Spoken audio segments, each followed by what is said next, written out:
12वां अध्याय अघासुर का उद्धार। श्री सुखदेव जी कहते हैं, परीक्षित, एक दिन नंद नंदन श्याम सुंदर वन में ही कलेवा करने के विचार से बड़े तड़के उठ गए और सिंगी बाजे की मधुर मनोहर ध्वनि से अपने साथी ग्वाल बालों को मन की बात जनाते हुए उन्हें जगाया और बछड़ों को आगे करके वे ब्रज मंडल से निकल पड़े। श्री कृष्ण के साथ ही उनके प्रेमी सहस्रों ग्वाल बाले सुंदर छींके, बेंत, सिंगी और बांसुरी लेकर तथा अपने सहस्रों बछड़ों को आगे करके बड़ी प्रसन्नता से अपने अपने घरों से चल पड़े।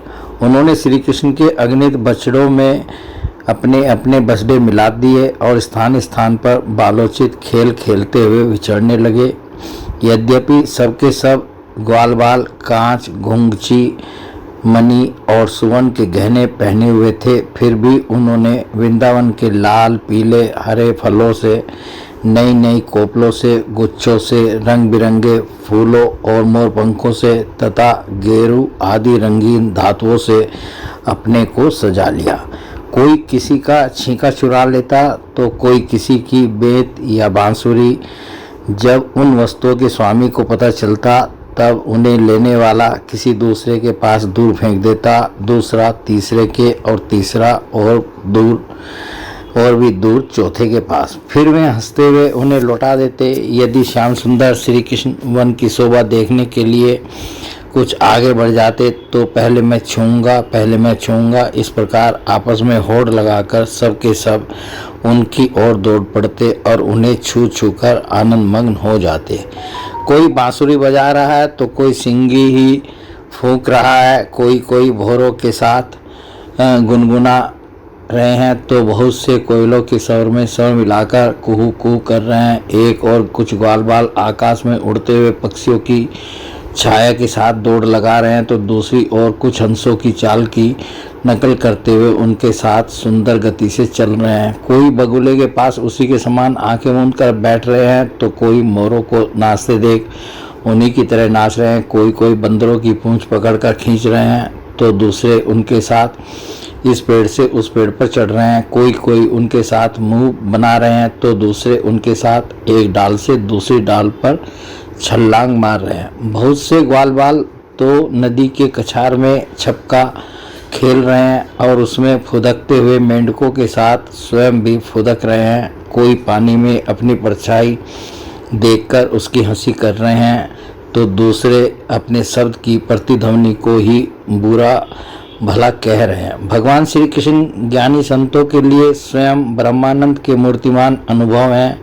दास्य भाव से युक्त भक्तों के लिए वे उनके आराध्य देव परम ऐश्वर्यशाली परमेश्वर है और माया मोहित विषयांधों के लिए वे केवल एक मनुष्य बालक हैं।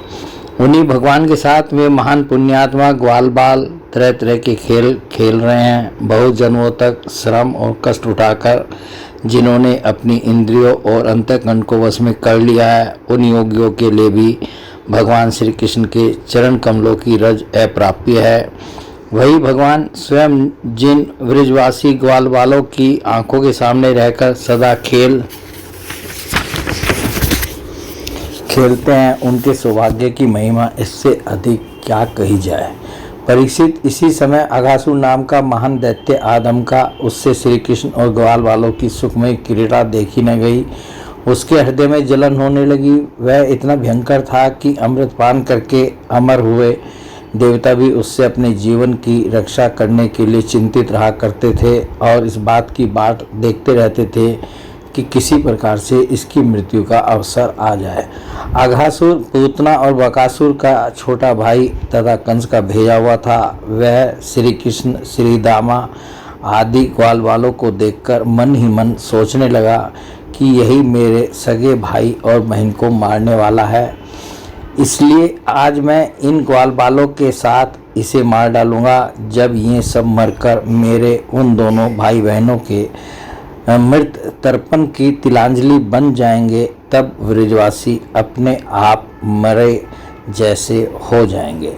संतान ही प्राणियों के प्राण हैं, जब प्राण ही न रहेंगे तब शरीर कैसे रहेगा। इसकी मृत्यु से ब्रजवासी अपने आप मर जाएंगे। ऐसा निश्चय करके वह दुष्ट दैत्य अजगर का रूप धारण कर मार्ग में लेट गया। उसका वह अजगर शरीर 1 योजन लंबे बड़े पर्वत के समान विशाल एवं मोटा था। वह बहुत ही अद्भुत था। उसकी नियत सब बालकों को निगल जाने की थी, इसलिए उसने गुफा के समान अपना बहुत बड़ा मुंह फाड़ रखा था। उसका नीचे का होठ पृथ्वी से और ऊपर का होठ बादलों से लग रहा था। उसके जबड़े कंदराओं के समान थे और दाढ़ें पर्वत के शिखर सी जान पड़ती थी। मुंह के भीतर घोर अंधकार था। जीभ एक चौड़ी लाल सड़क सी दिखती थी। सांस आंधी के समान थी और आंखें दावानल के समान दहक रही थी। अघासुर का ऐसा रूप देखकर बालकों ने समझा कि यह भी वृंदावन की कोई शोभा है। वे कौतुकवश खेल ही खेल में उत्प्रेक्षा करने लगे कि यह मानो अजगर का खुला हुआ मुंह है।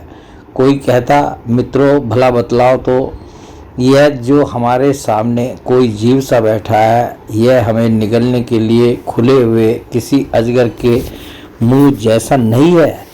दूसरे ने कहा, सचमुच सूर्य की किरणें पड़ने से ये जो बादल लाल लाल हो गए हैं, वे ऐसे मालूम होते हैं मानो ठीक ठीक इसका ऊपरी होठ ही हो, और उन्हीं बादलों की परछाई से यह जो नीचे की भूमि कुछ लाल लाल दिख रही है, वही इसका नीचे का होठ जान पड़ता है। तीसरे ग्वालवाल ने कहा, हाँ सच तो है, देखो तो सही, क्या ये दाईं और बाईं ओर की गिरी कंदराएं अजगर के जबड़ों की होड़ नहीं करती, और ये ऊंची ऊंची शिखर पंक्तियां तो साफ साफ इसकी दाढ़ें मालूम पड़ती हैं। चौथे ने कहा, अरे भाई, यह लंबी चौड़ी सड़क तो ठीक अजगर की जीभ सरीखी मालूम पड़ती है, और इन गिरी श्रृंगों के बीच का अंधकार तो उसके मुंह के भीतरी भाग को भी मात करता है। किसी दूसरे ग्वालवाल ने कहा, देखो देखो, ऐसा जान पड़ता है कि कहीं इधर जंगल में आग लगी है, इसी से यह गर्म और तीखी हवा आ रही है।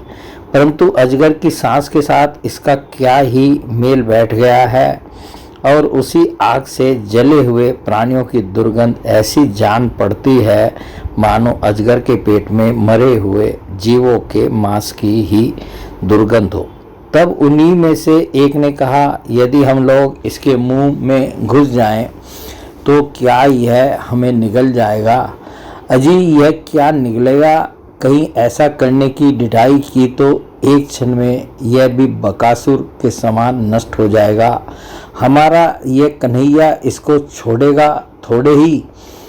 इस प्रकार कहते हुए वे ग्वालवाल बकासुर को मारने वाले श्री कृष्ण का सुंदर मुख देखते और ताली पीट पीट कर हंसते हुए अघासुर के मुंह में घुस गए।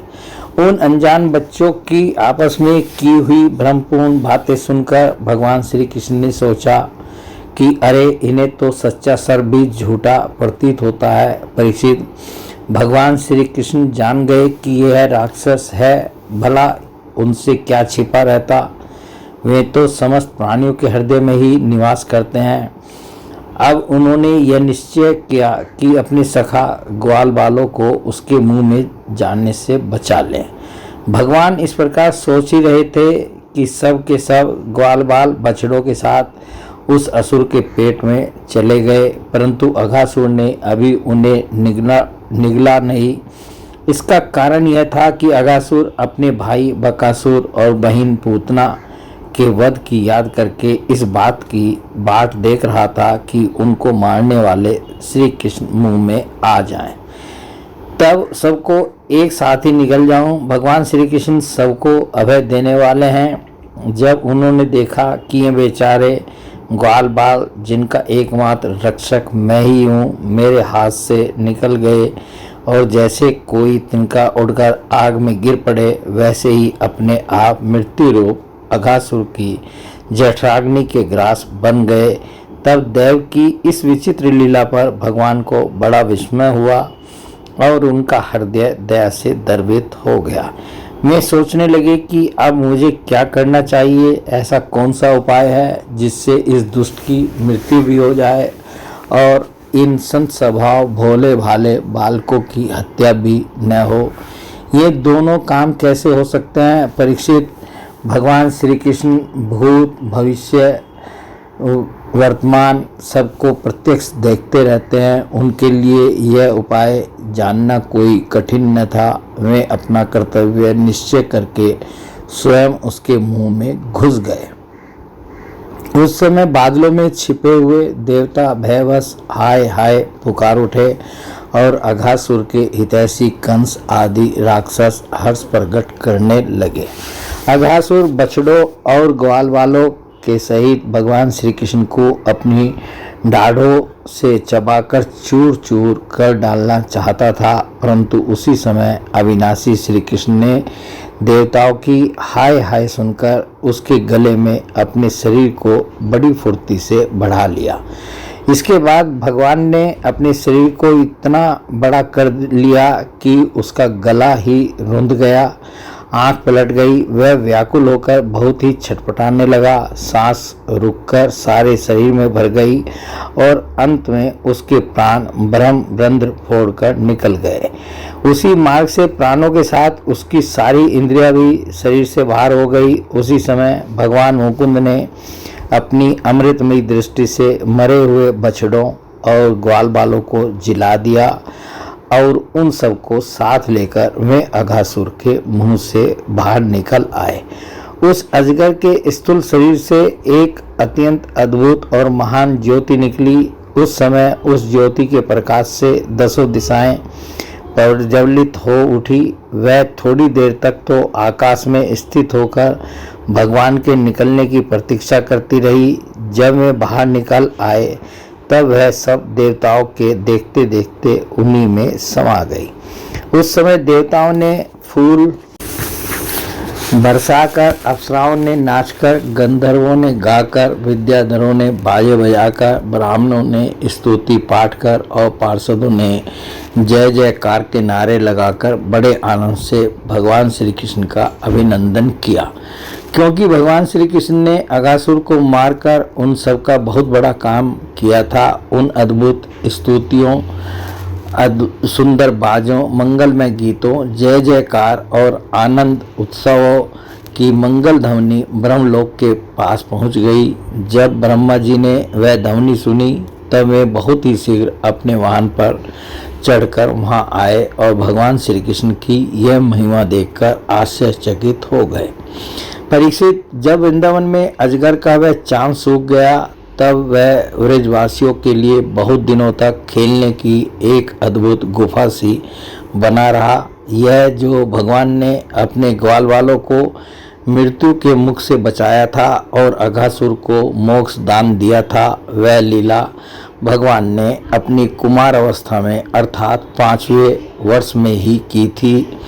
ग्वाल वालों ने उसे उसी समय देखा भी था, परंतु पौगंड अवस्था अर्थात 6ठे वर्ष में अत्यंत आश्चर्यचकित होकर व्रज में उसका वर्णन किया। अघासुर मूर्तिमान यानी पाप ही था। भगवान के स्पर्श मात्र से उसके सारे पाप धुल गए और उसे उस सारूप्य मुक्ति की प्राप्ति हुई जो पापियों को कभी मिल नहीं सकती।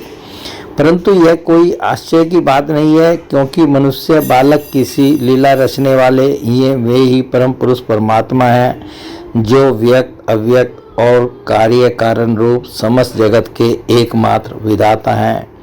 भगवान श्री कृष्ण के किसी एक अंग की भाव निर्मित प्रतिमा यदि ध्यान के द्वारा एक बार भी हृदय में बैठा ली जाए तो वह सालोक्य, सामीप्य आदि गति का दान करती है जो भगवान के बड़े बड़े भक्तों को मिलती है। भगवान आत्मानंद के नित्य साक्षात्कार स्वरूप हैं। माया उनके पास तक नहीं फटक पाती। वे ही स्वयं अघासुर के शरीर में प्रवेश कर गए। क्या अब भी उसकी सदगति के विषय में कोई संदेह है? सूत जी कहते हैं, सोनकादि ऋषियों यदुवंश शिरोमणि भगवान श्री कृष्ण ने ही राजा परीक्षित को जीवन दान दिया था। उन्होंने जब अपने रक्षक एवं जीवन सर्वस्व का यह विचित्र चरित्र सुना तब उन्होंने फिर श्री सुखदेव जी से उन्हीं की पवित्र लीला के संबंध में प्रश्न किया। इसका कारण यह था कि भगवान की अमृतमयी लीला ने परीक्षित के चित्त को अपने वश में कर रखा था। राजा परीक्षित ने पूछा, भगवान आपने कहा था कि ग्वाल बालों ने भगवान की हुई 5वें वर्ष की लीला व्रज में 6ठे वर्ष में जाकर कही। अब इस विषय में आप कृपा करके यह बतलाइए कि एक समय की लीला दूसरे समय में वर्तमान कालीन कैसे हो सकती है। महायोगी गुरुदेव, मुझे इस आश्चर्यपूर्ण रहस्य को जानने के लिए बड़ा कौतूहल हो रहा है। आप कृपा करके बतलाइए। अवश्य ही इसमें भगवान श्री कृष्ण की विचित्र घटनाओं को घटित करने वाली माया का कुछ न कुछ काम होगा, क्योंकि और किसी प्रकार ऐसा नहीं हो सकता। गुरुदेव, यद्यपि क्षत्रियोचित धर्म ब्राह्मण सेवा से विमुख होने के कारण मैं अपराधी नाम मात्र का क्षत्रिय हूँ, तथापि हमारा अहोभाग्य है कि हम आपके मुखारविंद से निरंतर झरते हुए परम पवित्र मधु में श्री कृष्ण लीलामृत का बार बार पान कर रहे हैं। सूत जी कहते हैं, भगवान के परम प्रेमी भक्तों में श्रेष्ठ सोनक जी, जब राजा परीक्षित ने इस प्रकार प्रश्न किया तब श्री सुखदेव जी को भगवान की वह लीला स्मरण हो आई और उनकी समस्त इंद्रियां तथा अंतःकरण विवश होकर भगवान की नित्य लीला में खिंच गए। कुछ समय के बाद धीरे धीरे श्रम और कष्ट से उन्हें बाह्य ज्ञान हुआ।